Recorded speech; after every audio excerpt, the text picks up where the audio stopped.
Wi-Fi What the heck? This thing's like, fan. it's magic. Look at this. No blood, no nothing. It's haunting. No one says we can't have Wi-Fi 2 actually. This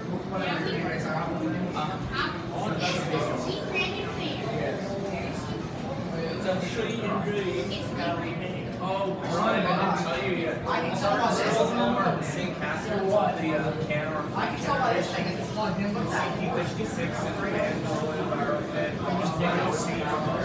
Well, guess what? Medium.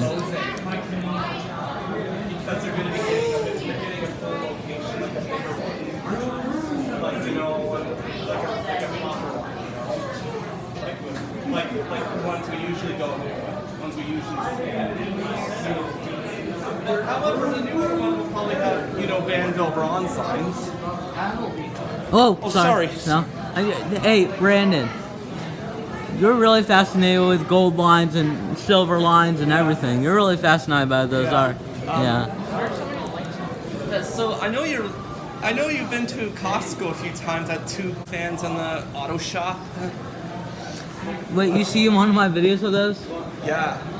I just went to a Costco a few weeks ago, and down in Gaithersburg, Maryland, and they actually had a few Newton Proline 2s and a couple Daytons. Yeah, actually, believe it or not, I've actually been to two Costco's where they have fans throughout the store. Wow, really? Yeah, some of them are like that in Canada. I wonder why. Like there's one near Niagara Falls that has can arms and gold lines. Goodness gracious. Man, Walmart used to have something like that, I guess. So, Brandon.